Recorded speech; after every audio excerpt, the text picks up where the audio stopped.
आप लोग देख रहे हैं डीप कंस्ट्रक्शन बायोलॉजी का चैनल और आज हम एक नई सीरीज जो है स्टार्ट करने जा रहे हैं और वो सीरीज है रिलेटेड टू कॉलेज।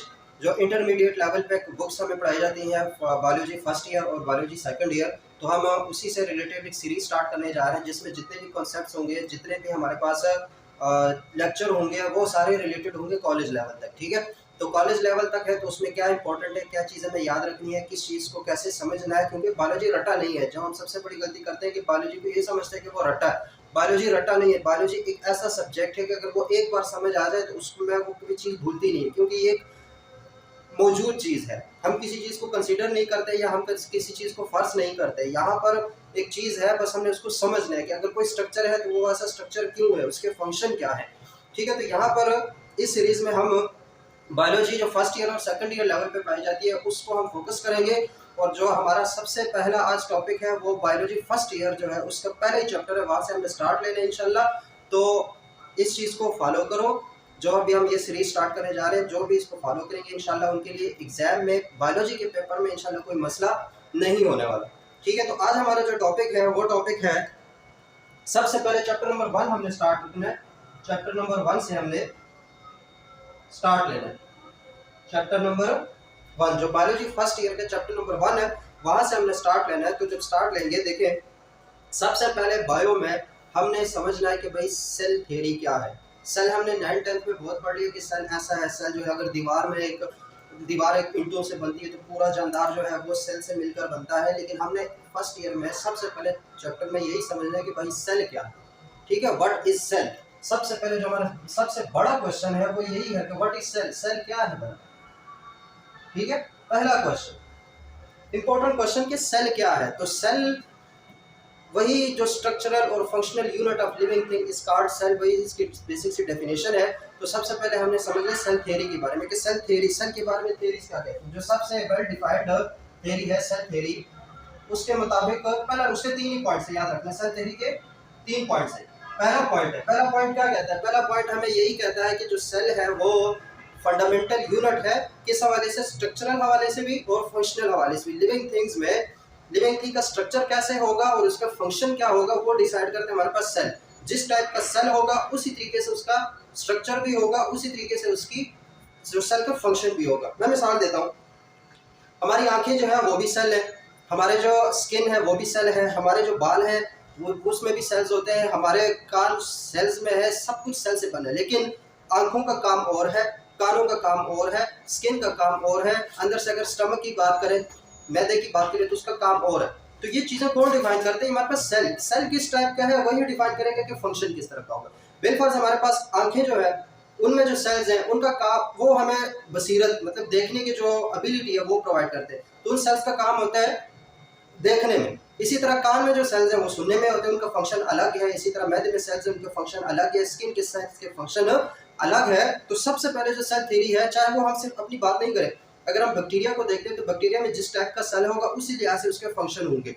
अगर बैक्टीरिया कोई काम कर रहा है तो इट्स मीन का हर देखिए हर बैक्टीरिया दूसरे से मुख्तलिफ होता है। एक तरह का फंक्शन कर रहा होता है, दूसरा दूसरे तरीके का फंक्शन कर रहा होता है। तो वो जो है ना वो डिफरेंसेस कहाँ आती है, बेसिकली वो सेलुलर लेवल पे आती है। सेल में अगर थोड़ी बहुत भी डिफरेंस आ जाए तो उसके फंक्शन में और उसके स्ट्रक्चर में चेंजिंग आ जाती है। तो सबसे पहला पॉइंट सेल थ्योरी का क्या कहता है कि cell is a fundamental. Fundamental मतलब बिल्कुल बुनियादी, बेसिक। फंडामेंटल या बेसिक, सेल इज बेसिक या फंडामेंटल एक ही बात है। Cell is fundamental unit of structure. दो बातों का स्ट्रक्चर भी डिफाइन करेगा एंड फंक्शंस, और उसके काम क्या होते हैं वो भी डिफाइन करेगा ऑफ लिविंग थिंग्स।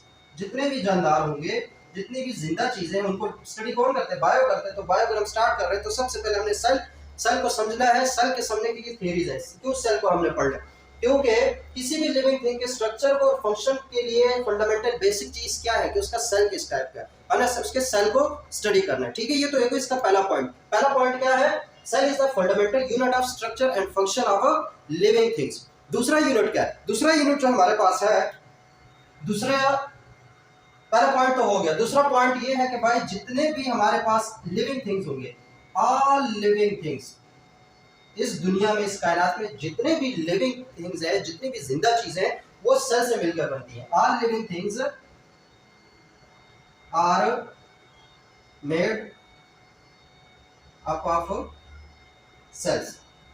जितनी भी लिविंग थिंग्स हैं वो सेल से मिलकर बनते हैं। तो आप देखें, अगर हम मोबाइल को स्टडी करेंगे तो मोबाइल को स्टडी करने के लिए हमें पता है कि मोबाइल किस चीज़ से बना है, मोबाइल के अंदर क्या क्या चीज़ है। इसी तरह अगर लिविंग थिंग्स को हम स्टडी करने जा रहे हैं तो हमें ये भी पता होना चाहिए कि अगर ये सेल से बनता है तो इसलिए तो हम सबसे पहले सेल बायोलॉजी स्टार्ट करते हैं। सेल बायोलॉजी क्यों स्टार्ट करते हैं? क्योंकि सेल्स ही तो मिलकर पूरे का पूरा ऑर्गेनिज्म बनाते हैं।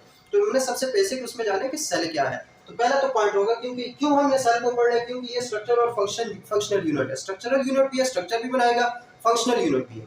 दूसरी ये है कि जितने भी ऑर्गेनिजम्स हैं वो किसी से मिलकर बनते हैं, सेल से मिलकर बनते हैं। तीसरे अगर हम इसके बात करें तीसरे पॉइंट की, जो सेल थ्योरी का तीसरा पॉइंट है वो ये कहता है कि cell arises from another cell, from another cell.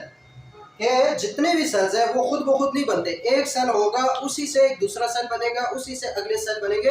मतलब एक से दो सेल, 2 से 4 सेल, 4 से 8, 8 से 16, 16 से 32 और ये जो है ना एक्सपोनेंशियली ग्रोथ करते हैं। तो एक सेल कहाँ से आते हैं? मतलब एक ऑलरेडी सेल होगा, उस सेल से हमारे पास 2 सेल और उससे फिर 4 सेल और इस तरह। मतलब कहाँ से आते हैं? एक सेल दूसरे सेल से अराइज करता है। मतलब ये एक सेल है, ठीक है, ये एक सेल है, तो इसी के 2 सेल बनेगी ऐसे, ठीक है। फिर इसी के आगे फिर 2 सेल बनेंगे और इसके आगे फिर 2 सेल बनेंगे और इस तरह ये सेल इंक्रीज करते चले जाते हैं नंबर में। तो क्या है तीसरा पॉइंट है? Cell arises from another cell. और कौन से प्रोसेस के जरिए?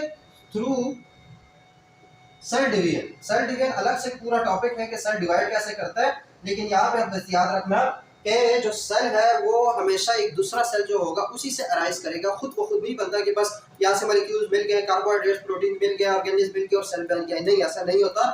पहले एक सेल होता है, सेल में प्रॉपर कमांड्स कोडिंग होती है, फिर उस सेल से ही एक दूसरा सेल बनता है। और किस प्रोसेस के जरिए बनता है? सेल डिवीजन के थ्रू बनता है। तो ये बेसिक 3 पॉइंट्स हो गए सेल थ्योरी के। कौन कौन से?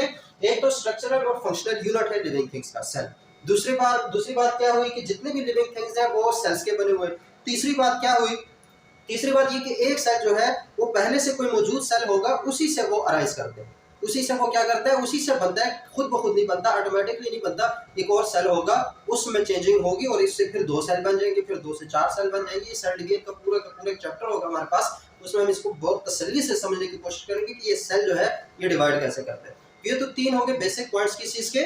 सेल थ्योरी के। कि हमने सेल बायोलॉजी अगर स्टार्ट की, अगर हमने सेल के बारे में समझना है तो क्यों समझना है, उसके जो एग्जैक्ट आंसर है कि क्यों समझना है, क्योंकि सेल थ्योरी हमने देखनी है कि सेल क्या भला है, सेल इंपॉर्टेंट क्यों है, सेल कैसे बनते हैं, इन सारी चीजों को।